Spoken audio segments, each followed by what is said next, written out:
We have Jorge Contreras with me here today, and Jorge is an Airbnb expert. And I'm going to call him that because he has retired by the age of 29 and became a millionaire by 30, seven figures with his Airbnb business. And he's here to share with us today how he did that. But Jorge, I really appreciate your time here today. Thank you, Jack, for the opportunity to connect here with your audience. I really appreciate it. So, getting into real estate investing was probably a very thoughtful progress, but I'm always interested in understanding how you found your way into this particular niche at Absolutely. Airbnb.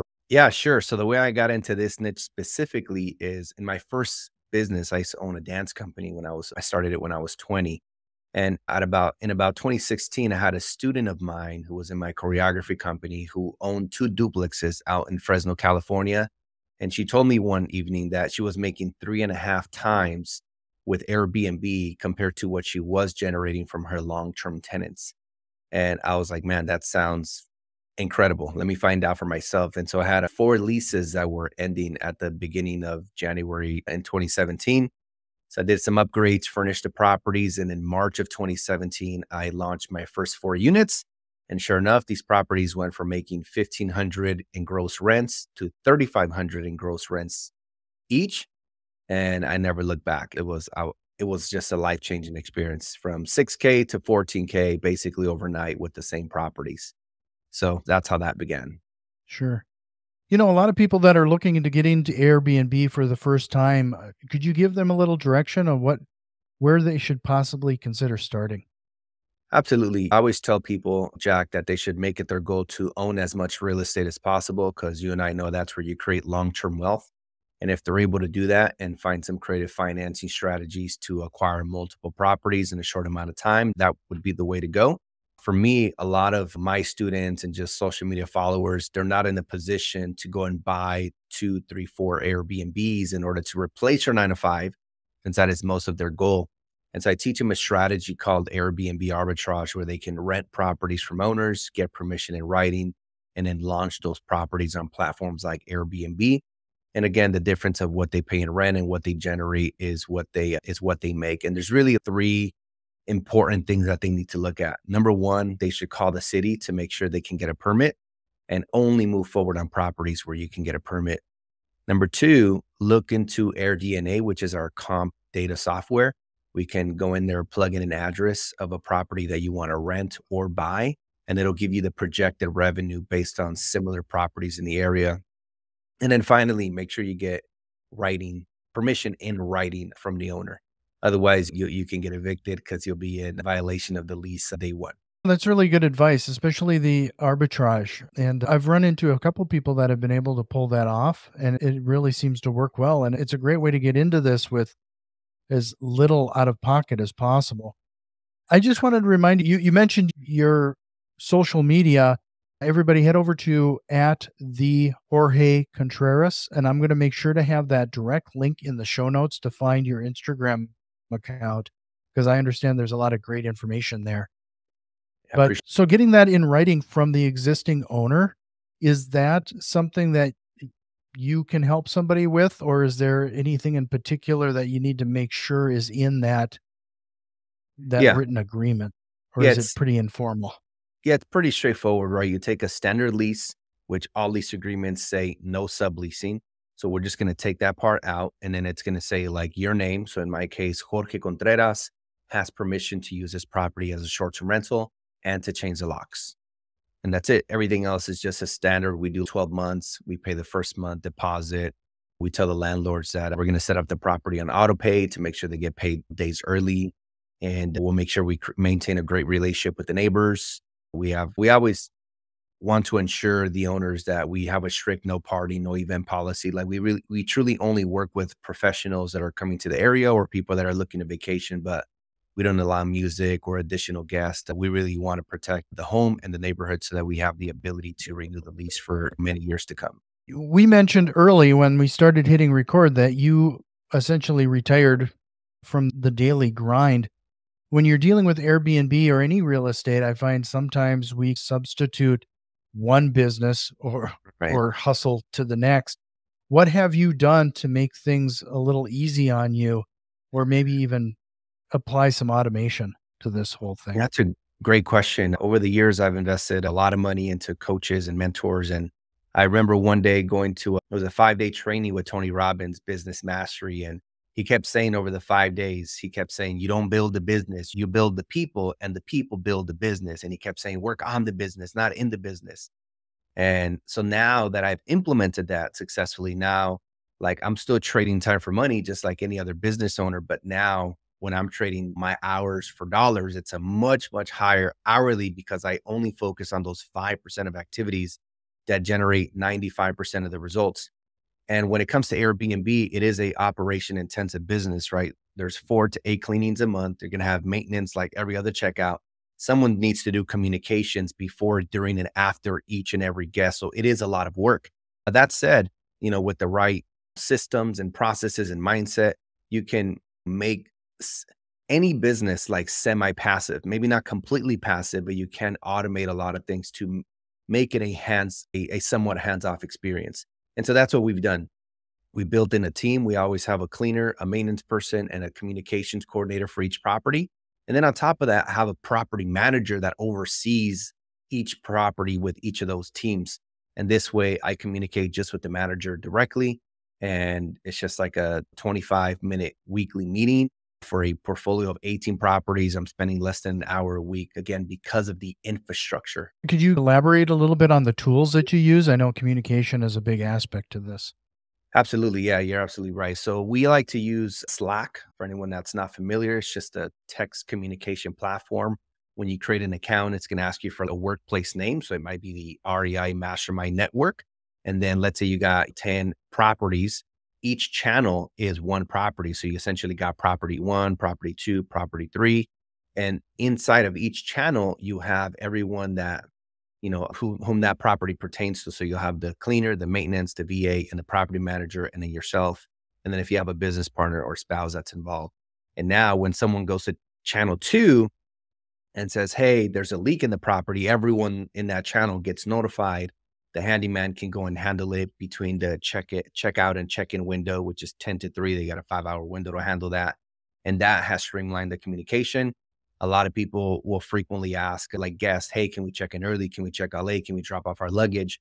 And this way they communicate with the cleaner and they could say yes, no, or here's what to respond. And you just see everybody. You create a culture where everybody communicates with each other. And again, it just gives you that leverage so that you're not involved in these little decisions that are important, but they're very tedious. You've been able to build such a collaborative environment. Do you find that with everybody on these Slack channels that they're sharing preferred practices and people adopt new information pretty quickly? Yeah. You mean like between our teams?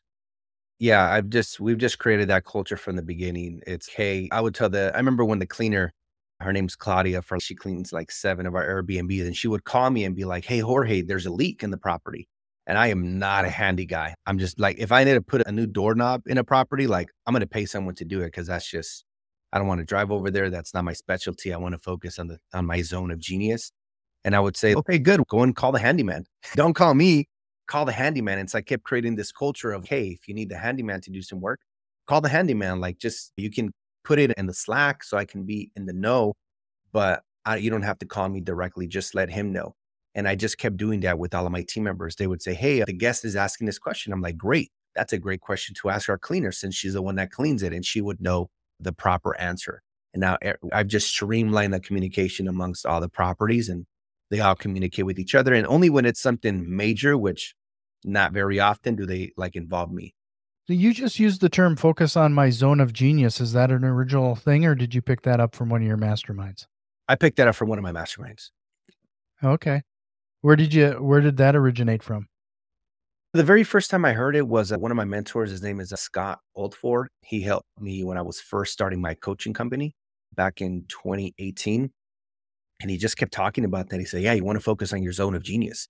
Don't edit your social media videos. Like you should hire somebody and just focus on what you're good at, which is strategy, being the visionary and coaching. I'm like, okay.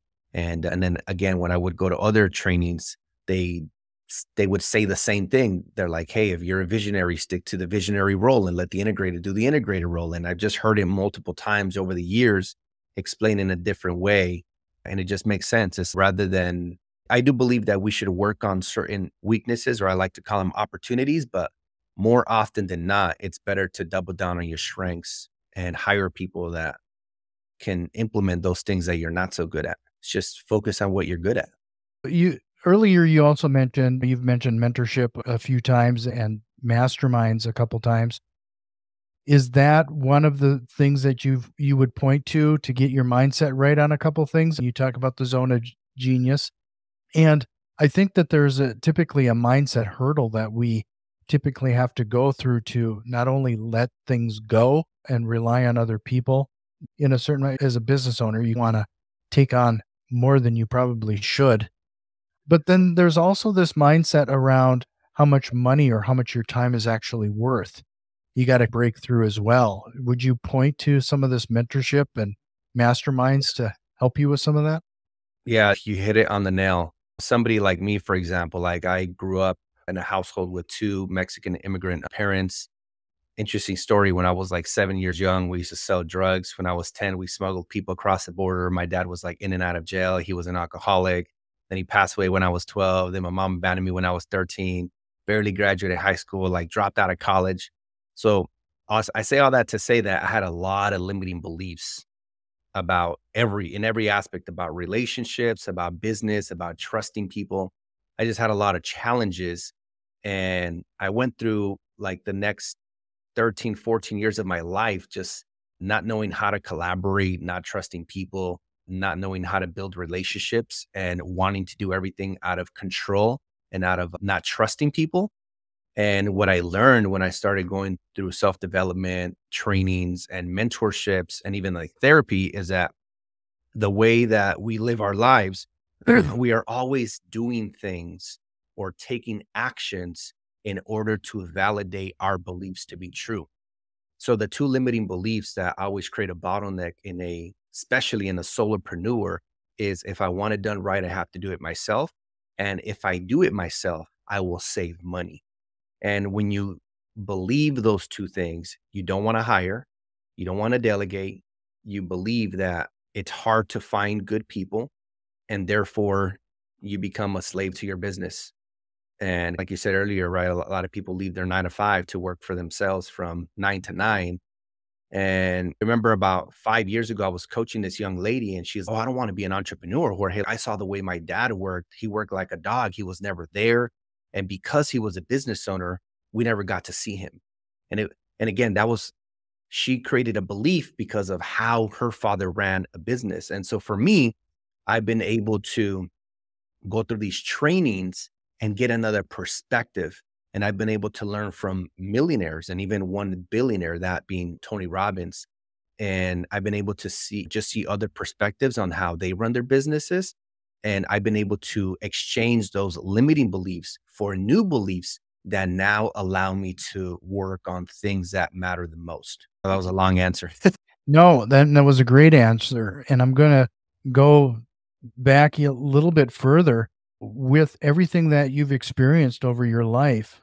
Could you talk a little bit to the point where it's obvious that you see mentorship and masterminds and a few other things as much as an investment as you do a rental property?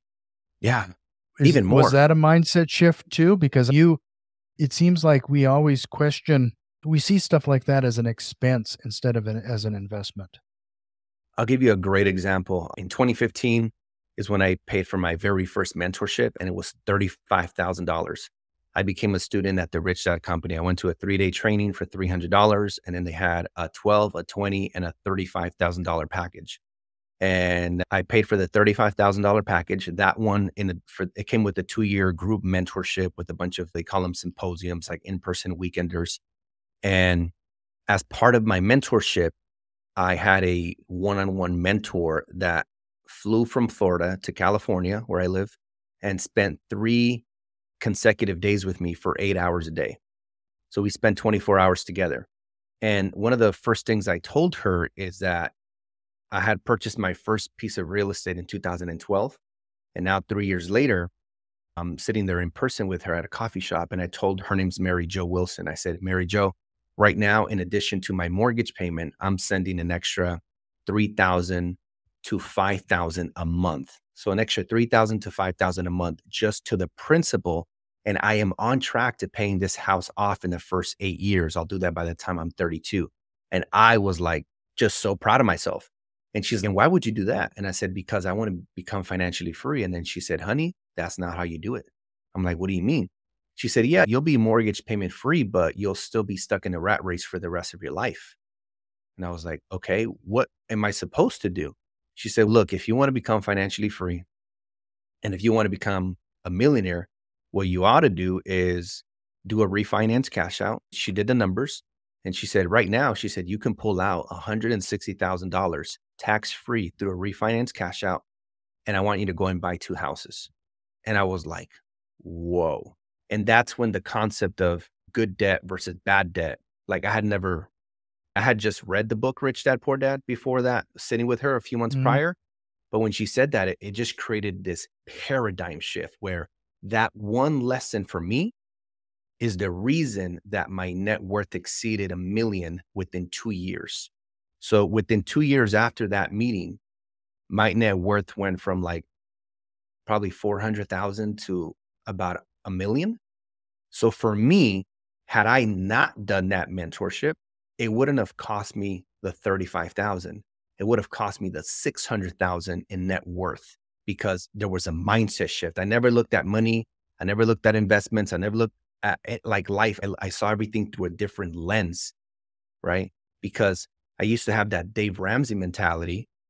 And now I adopted this rich dad mentality of leverage is the name of the game. And if you know how to invest and you're a sophisticated and smart investor, and if you know what you're doing and if you have experience, then you want to use leverage. Don't buy things cash, use leverage, finance them, use the rest to acquire more cash flow producing assets that can pay for your liabilities. So for me, there's no way that I would be where I'm at, or I'd be able to help the thousands of people that I have if it wasn't for the mentors. Because again, when I mentioned earlier, the way I grew up, I'm not supposed to be where I'm at today, but I'm where I'm at today because I'm standing on the shoulders of my mentors. Yeah, that's one of the taglines of this show. We can either put in the 10,000 hours and struggle through it ourselves, or we can learn from those who've already put in those hours. You're a perfect example of that. Hey, it's really striking as well that it sounds like once you got your mindset correct, not only did you take this advice, but you were ready to implement and take those on and follow suit. I can't tell you how many times we run into people that will they'll, whether it's just a few $100s or tens of thousands, like you said, they will not take it to heart and actually take the steps needed or that were suggested, or at least try it. Yeah, it's true. And look, like not everybody maybe sees the value in mentorship because I remember sitting at the very first weekend event after making that investment into this mentorship. And I'm sitting in the front like, man, nobody needs this more than I do. And there's this mom and daughter duo sitting next to me on the right, and they were on their phone the whole time, like not valuing what they just paid. I don't know, maybe they paid for a lesser mentor, but even if they paid the 12,000, they just weren't valuing what they were learning. They were on Facebook, like scrolling. And so, yeah, there's people that pay for mentorship and don't take action. It's just the law of averages. If you have 1,000 freshmen in high school that start, by the time you get to seniors, the people who graduate, like it might only be like 60% or 70%. That's just, it's always going to exist. But for me, for someone like myself, who I'm an action taker, I believe in myself, the mindset is there. I always extract something good from every mentorship that I'm a part of. Like I take that. It's like when I work out with my trainer, it's not his job to get me in shape. Like it's my job to get me in shape. Like I take that ownership and responsibility and I apply it into every aspect of my life. I'd like to get back into the Airbnb here a little bit because I'm sure a lot of people are chomping at the bit to understand how you do a few things. But again, I want to remind everybody you can find Jorge on Instagram, and I'll make sure to have that link in the show notes. But it's the Jorge Contreras. And like I said, take a look, swipe in your podcasting app. I'll try to make that a clickable link.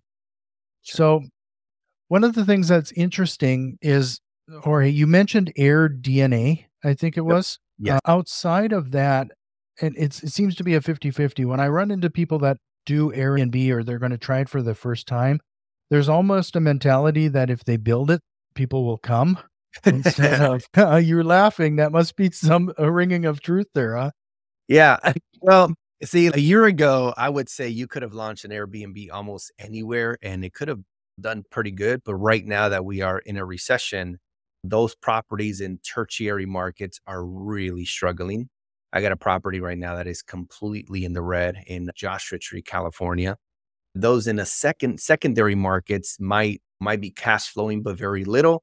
And the only ones that are doing extremely well today are those in primary markets. And that's why I was laughing because I'm like, maybe about a year ago, yes, if you build it, they will come. But today you got to be very specific about the types of properties and locations in which you launch for short-term rentals because the rules of the game have changed. So it seems, and you could correct me, but it seems like there's two types of businesses now that do Airbnb or short-term rentals.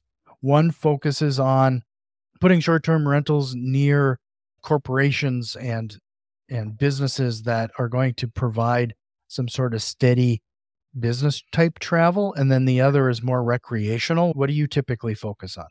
So we do a combination of both. So I'll share my sort of our business model. I typically go for single family homes that have a minimum of 3 beds, 2 baths, minimum 1,100 square feet. The more beds, the more baths, the more square footage, the better. They must have a pool and a game room. And then I'll typically buy above ground jacuzzi.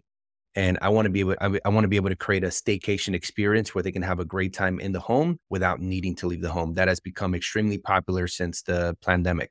A lot of people that are just want to drive 30 minutes without having to buy flights and still be able to have a great experience in the home. The other part that is very lucrative is getting short-term rentals near like the downtown where you have excuse me, where you have the convention center where there's year-round conferences, concerts, business events, weddings, and whatnot. So for me, I want to be able to get the property I just described as close as possible to downtown within 1 to 3 miles. And then I capture both. I get the nurses, the corporate bookings, the government bookings, the relocation companies, those who are having a vacation with their family. And I capture all audiences at my properties. And I do this ideally in primary locations. On the flip side, we're talking about platforms now, Airbnb, one of them, where it's flooded with a lot of options for people. If somebody's doing this for the first time, has there been any strategies or tricks when you're onboarding a new property to stand out and get some of those bookings that you might need? Yeah, it's creating that staycation experience. So we're definitely playing a game of whoever has the most and best amenities wins. So if you have 2 properties near downtown and one of them, let's say it's an apartment complex that has a gym, maybe it's got a conference room, it's got all these great amenities, and you have another apartment that has none of those, of course, the one with the best and most amenities is going to get more bookings, more eyeballs, and it's going to bring more revenue. And we also do some additions inside. So if you have room, if it's a house, and there's parking in the driveway, we'll typically convert the 1 or 2 car garage into a game room.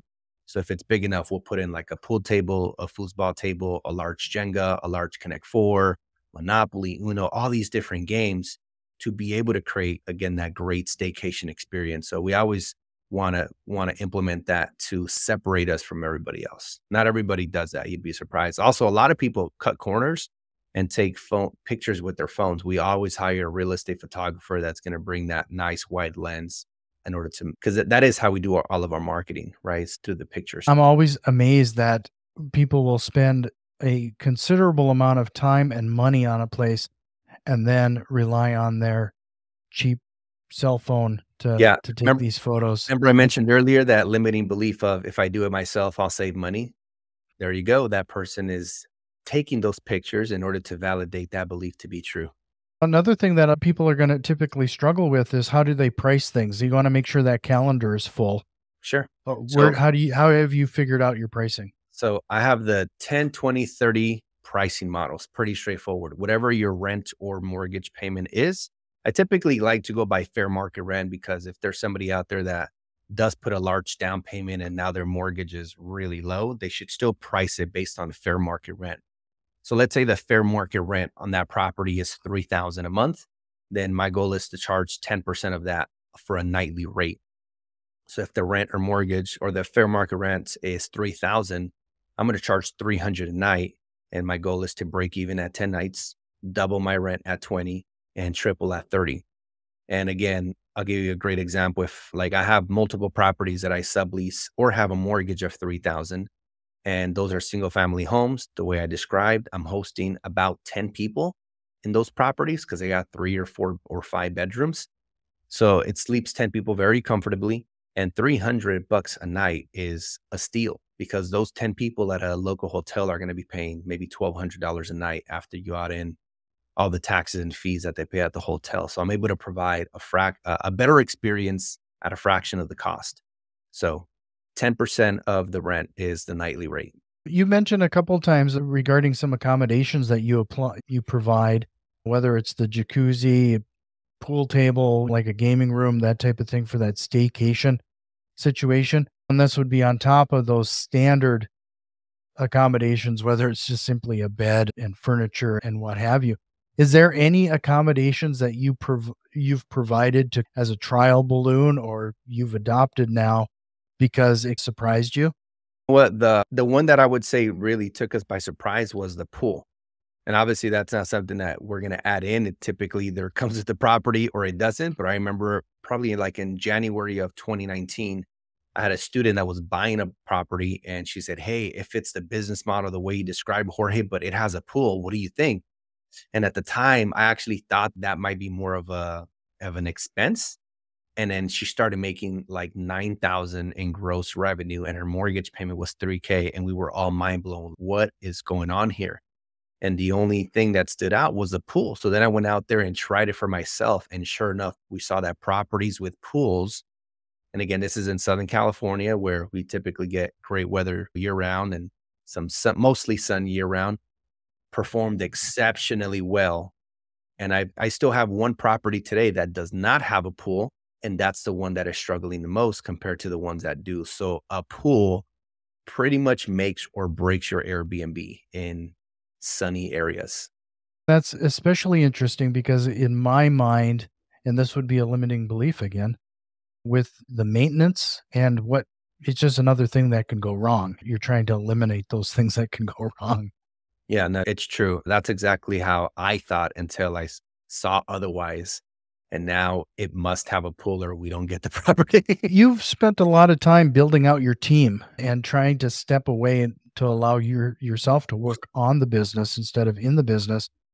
What are some of the strategies or pointers you could give people in order to make sure you have the right person in the right position in sourcing these individuals?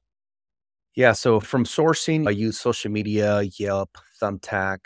I will also use just platforms online to find people. The other thing I recommend is not to hire like large companies. Don't go and hire a large cleaning company because their fees are going to be much higher and they might send a different person each time. I always tell my students to hire somebody in-house that you can pay per cleaning and they can still clean other people's Airbnbs or other people's properties, but you want to work with a person directly that's going to be at your property each and every time to have consistency and it's going to keep your costs lower. And then as far as making sure they're the right person, I always hire people like on a 45-day probation period. And within those 45 days, at any given time, they could say, you know what, this is not a good fit. And I can also say, you know what, this is not a good fit. And then after the 45 days, it becomes like official. So that gives us some time to date each other and see if it's a good fit. And when it comes to finding good people, I believe, first of all, my belief is that there is great people out there and I'm going to keep hiring people until I find the ones that are going to stick. And I've gone through a few that didn't work out, but for the most of them have worked out exceptionally well, probably like 90% of the time. And many of them have been with me for 5 years now, 6 years now since the beginning. And yeah, the mindset behind that is you got to realize as a business owner that not all things are created equal.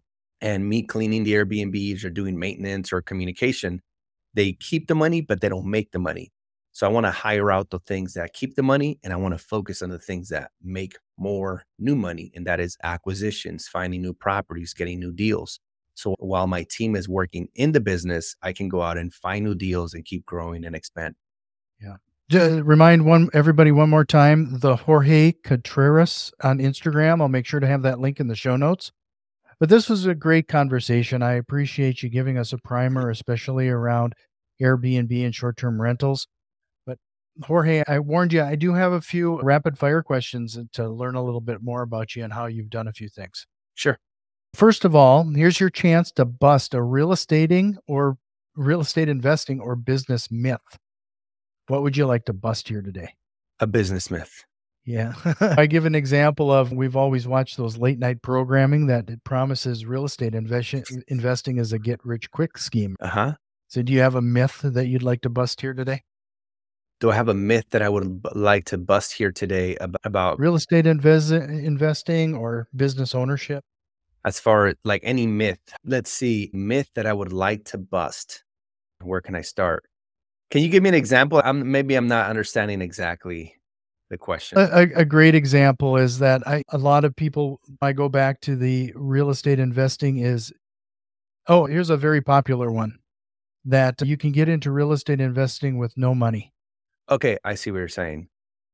Got it. Which is true.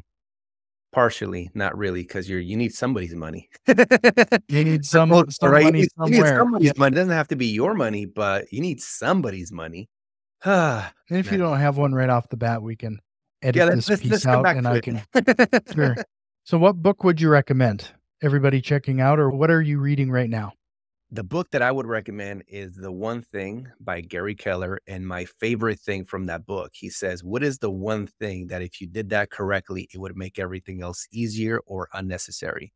Too many people start too many streams of income at the same time, thinking that is the way, when that only spreads yourself, right? In the book, it also says, if you try to catch two rabbits at once, you will catch neither. So I'm a big believer in start with one strategy, go all in on that one strategy, do multiple deals, and only then decide if it makes sense to go out and do the next deal with a different strategy. Sure. What is the biggest real estate investing mistake you've made, and what did you learn from it? The biggest mistake I made was buying this property in a tertiary market. And what I learned from it is that during the recession, properties in tertiary and secondary markets don't hold their value as strong and don't perform as well during a recession like right now. So, like this property, again, out of 18 properties, I have one that is losing money, 17 that are cash flow positive. But that one that is losing money is losing like 5,000 a month because it's a big property. Interest rate was high and it was supposed to be making like 12K in gross revenue. And it's not because during that escrow period, we started to enter the recession. And so that's my biggest lesson is don't invest in tertiary markets. Try to stick to primary markets. Sure. Now we're going to get into a time machine, and you get to go back in time and give your younger self one piece of advice. What would that be? Man, I would say find a mentor as fast as possible in whatever it is I want to be successful. Find someone who has the results that I want and give them my credit card and just learn as fast as possible so I can go bigger, better, faster, stronger because success loves speed. And now you have 60 seconds. You're going to give everybody a single tip or trick that they can implement into their business today. What would it be? Today, I would say make a list of all the activities that you currently do yourself as an operator and start assigning those activities a dollar value and look at what your goal is to generate over the next 12 months. So if your goal is to generate, say, 300,000, that means that your hour is worth 150, just divided by 2, and that is the hourly rate. Anything that is valued at less than $150 an hour, you should delegate to somebody else and only focus on those activities that are worth the hour relative to the income that you want to generate. And this way, this is the only way that you can start to grow and scale is to build a team, believe that there's good people out there, and then go from there. Jorge, this was awesome. I really appreciate your time. But is there a question or concept you wished we would have covered here today? I think we covered it all. I would just say go out there and take massive imperfect action. And it's not always about the money you make, but about who you become in the process.